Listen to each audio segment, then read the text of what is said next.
Bonjour à tous, selon la formule consacrée.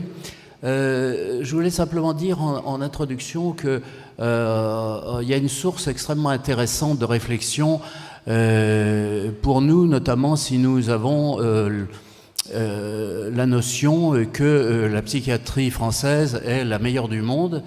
Si vous voulez, il faut peut-être lire le rapport de la contrôleure générale des lieux de privation de liberté qui a été mis en ligne en 2016, et puis se souvenir qu'en 1808, Hans Christian Rey, qui a créé le terme de psychiatrie, qu'il a inventé, écrivait « C'est dans la liberté et par la bienveillance qu'on doit traiter l'aliéné ». C'était un Prussien, et il faut regarder ce qu'écrivait en 1842, dans La patrie des droits de l'homme, Esquirol, qui écrivait en 1842, « La stature et la physionomie du gardien d'asile doivent être propres à inspirer la terreur à l'aliéné ». Et je pense que tout n'est peut-être pas complètement révolu depuis cette époque. Alors du coup, si vous voulez, la question de la liberté en psychiatrie est quelque chose, moi, qui m'a toujours beaucoup préoccupé. Si bien qu'en 1988 plutôt, notre équipe a élaboré un protocole de mise en isolement. Ça nous paraissait indispensable de définir des indications et des modalités que d'autres services ont ensuite adoptées. Ça paraissait extrêmement important de ne pas le faire au pifomètre, au gré des humeurs et un peu de l'improvisation des équipes, médecins, soignants, etc. Donc il y avait un usage empirique qui ne nous paraissait plus du tout adapté dès lors que la privation de liberté, c'est quand même quelque chose qui n'est pas rien. Et depuis lors que, en plus du travail clinique, je me suis mis à faire des interventions sur le thème. Alors il faut se rappeler de ce que disait Henriet, enfin plus personne ne sait qui est Henriet, enfin sauf quelques-uns, c'est un signe de vieillissement. Donc Henriet écrivait « La maladie mentale est une pathologie de la liberté ». Ce qui veut dire que la mission de la psychiatrie est donc de rétablir cette liberté, ou plutôt de permettre aux patients de recouvrer sa liberté. C'est la liberté psychologique, c'est-à-dire la capacité de se gouverner. Alors, la sévérité de l'atteinte de cette liberté psychologique peut conduire à une restriction, à une limitation de la liberté qu'on peut appeler la liberté de citoyen, cette liberté sociale ou politique qui est encadrée par la loi et qui est référée à la Constitution.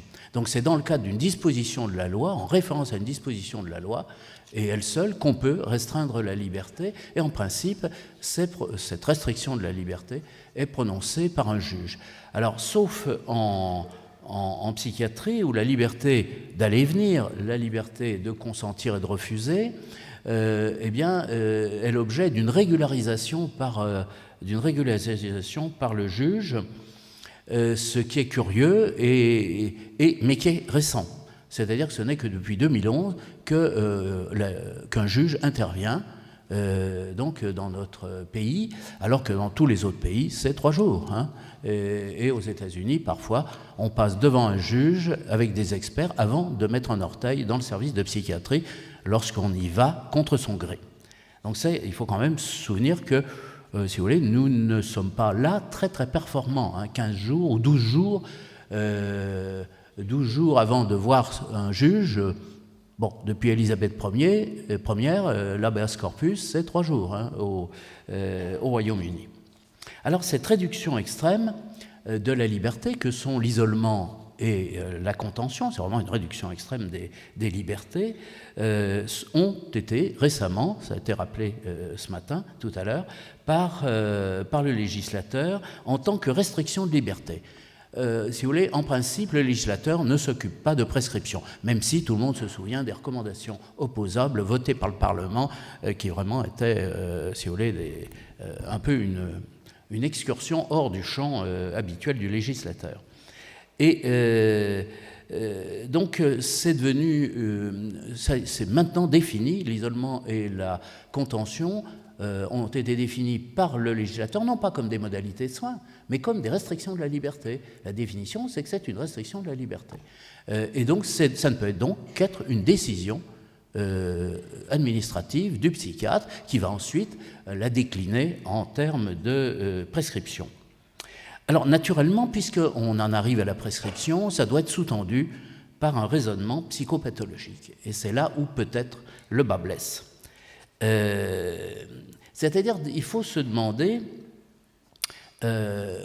comment on peut élaborer un motif clinique à partir d'un passage à l'acte. C'est-à-dire que le fait d'agir un contenu psychique, le fait de privilégier le champ ou le canal d'expression de l'appareil psychique qu'est le comportement à la place du discours, ou pourquoi pas du corps à travers une somatisation, par exemple, enfin, parlons de quelque chose qu'on contrôle, c'est-à-dire le discours, qu'est-ce que ça veut dire? Est-ce que ça doit être considéré comme un symptôme ou comme d'abord et avant tout un élément factuel? Et le contenu psychique, que ça soit un fantasme, qui est lié à une représentation qui est déformée ou qui ne l'est pas de la réalité, ou bien une relation à l'autre qui est de type anaclytique, on parle aux états limites, notamment aux psychopathes, dont les, si vous voulez, tout à l'heure Charles Alezra est passé un peu vite sur les psychopathes, mais les psychiatres n'ont jamais discuté avec la justice sur le sort de ces états limites, sur le volet psychopathique des personnalités dissociales ou antisociales, selon qu'on se réfère à la CIM ou au DSM. Au fond, pourquoi c'est systématiquement les psychiatries qui en héritent, et pourquoi, comme dans d'autres pays, il n'y a pas, si vous voulez, des programmes de prise en charge communs à la psychiatrie et pour une très large part au système judiciaire. Ou bien une relation envahissante, on est envahi par l'autre, vous avez d'ailleurs connu le fonctionnement psychotique, ou une relation d'hypercontrôle chez le paranoïaque, ou bien encore une décharge émotionnelle mal contrôlée. Alors, est-ce que ça relève d'un soin d'isolement et ou de contention, ou est-ce que ça relève d'une approche psychothérapique? C'est important. Alors on laisse de côté les syndromes aigus, bouffées délirantes aiguës, états confusionnels ou états maniaques dans lesquels effectivement, si vous voulez, il y a une note de confusion, de désorientation, un désordre de la conscience, etc. Alors du coup, ce qui me paraît important, ce qui me paraît le point nodal, c'est le positionnement du patient vis-à-vis de ce qui constitue son trouble mental. C'est-à-dire que c'est ce positionnement qui va être l'objectif du soin et qui pourra amener le patient à solliciter une aide sur ce point-là. Je vais prendre un exemple que tout le monde connaît, qui est assez classique. Un patient qui frappe une personne, que ce soit un professionnel ou un patient ou un autre patient, du fait d'un ordre hallucinatoire. Et du coup, la question n'est pas celle d'entendre des voix. Des tas de gens entendent des voix et qui n'ont jamais affaire à la psychiatrie. Le problème, c'est d'obéir aux voix. Et c'est ça le problème. Et c'est ça qui doit être l'objectif du soin. Donc le patient qui obéit à ses voix, il loupe l'objectif du soin. Est-ce qu'on a travaillé avec lui cet objectif? L'objectif de faire disparaître le délire et les hallucinations, il y a belle lurette que tout le monde s'en fout. Enfin, je veux dire, ça n'a aucun intérêt. En plus, ça peut complètement démolir le patient, le désorganiser encore plus. Par contre, ce qui est important, c'est de ne pas obéir aux voix, de ne pas obéir à tous les mouvements intérieurs auxquels on peut être tenté de se conformer. Donc, alors, est-ce que la mise en isolement est la réponse pertinente? Ça, c'est une question que je trouve importante. Par contre, si on laisse de côté ça, devoir s'expliquer devant un tiers extérieur, par exemple un enquêteur de police, parce qu'on a frappé, c'est une épreuve de réalité qui est importante, qui est intéressante, parce qu'elle prend appui sur la partie saine. Depuis 1920, on sait qu'il y a une partie saine à côté de la partie malade. Et c'est sur cette partie saine qu'on s'appuie et qu'on doit s'appuyer. Si on s'appuie uniquement sur la partie malade, ça ne va pas forcément le faire. Alors, sur un patient qui est organisé sur le mode psychopathique. Ça peut être un psychopathe labellisé, un pur jus, ou ça peut être la cicatrisation d'un processus schizophrénique. On voit de jeunes schizophrènes qui, après 1 an, 2 ans d'évolution, vont cicatriser sous une forme psychopathique. Ce n'est pas la seule. Ils peuvent cicatriser, comme vous le savez, sous une forme d'allure obsessionnelle ou sous une forme, éventuellement, rétrécir leur délire et lui donner une allure paranoïaque. Si on ne regarde pas trop près, si on ne fait pas d'analyse psychopathologique, effectivement, à la louche, en fonction du DSM, on se foutra dedans dans le diagnostic. Mais on n'est pas obligé de travailler comme ça, on peut travailler en pensant, avec une réflexion. Et du coup, ça va être le comportement délictueux qui va être la réponse adaptée. On ne va pas le mettre en isolement. En tout cas, il n'y a pas de motif clinique à le mettre en isolement. Et s'il n'y a pas de motif clinique pour le mettre en isolement, il n'y en aura pas plus pour le faire sortir de l'isolement. On fera un peu... moi, je me souviens de patients qui part en UMD, c'était un pédophile qui enlevait les enfants et on n'a pu en récupérer qu'1 sur 2. Et si vous voulez, 1 an après, l'UMD nous dit, ben voilà, il sort. Donc du coup, j'ai dit, si je comprends bien, le motif, c'est qu'il n'a pas enlevé d'enfant pendant qu'il était en UMD. Et c'était ça le motif. Donc on voit que c'était quand même pas tellement clinique. Et du coup, quand on fait comme ça, on le met en isolement parce qu'il a commis un délit, mais ce n'est pas un motif médical. Et il n'y a pas besoin d'avoir les recommandations actuelles de l'HAS qui sont tout à fait dignes d'intérêt, mais déjà le référentiel de 98 le disait, de même que le référentiel disait qu'un patient ne devait pas être mis en isolement parce qu'il était détenu ou parce qu'il était hospitalisé sous contrainte, comme on disait à l'époque. Donc on va le mettre là et vraisemblablement on va entamer une impasse thérapeutique. On va être dans une impasse thérapeutique et ça va se terminer en UMD. Donc on voit bien que l'UMD ne sera qu'une apparente résolution.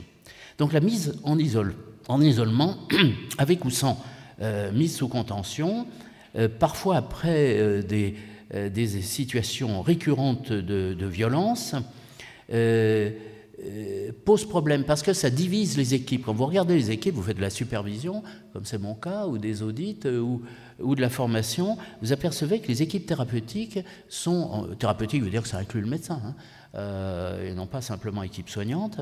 Médecin et psycho, vous apercevez qu'il y a un clivage entre ceux qui estiment que ça commence à bien faire, qu'il faut faire quelque chose, qu'il faut mettre le patient dehors ou intervenir de façon un peu plus forte, et d'autres qui pensent que le patient est dans les soins.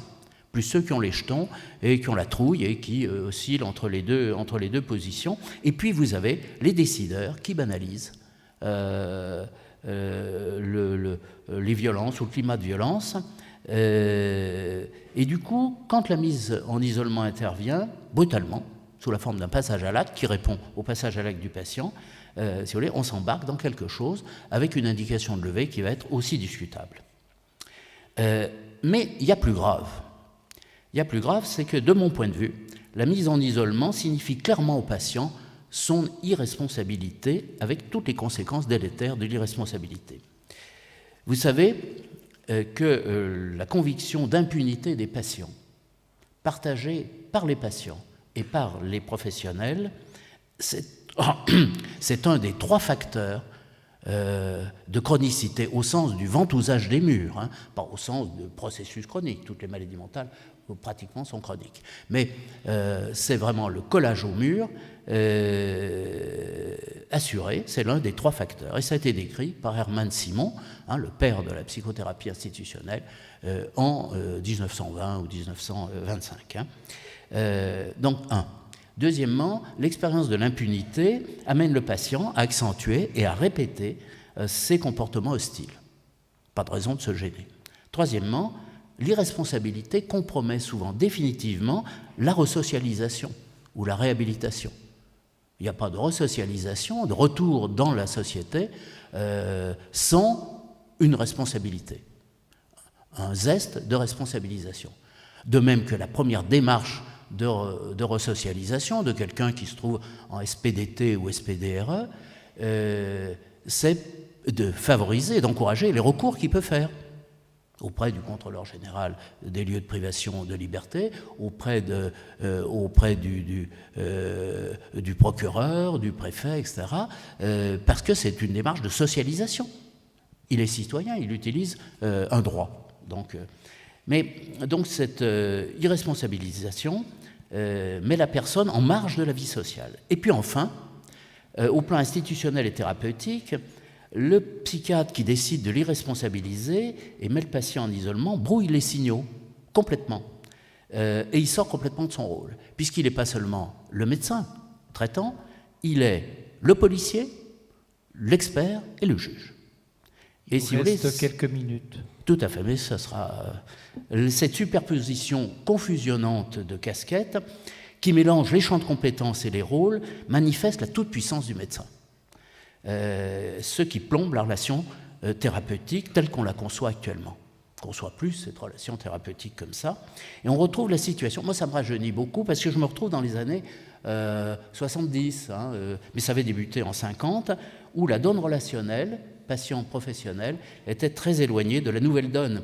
Avec maintenant, vous savez qu'on travaille sur les concepts de rétablissement, de recovery, ou de reprise de l'initiative, de la capacité d'initiative, l'empowerment, la capacité d'agir.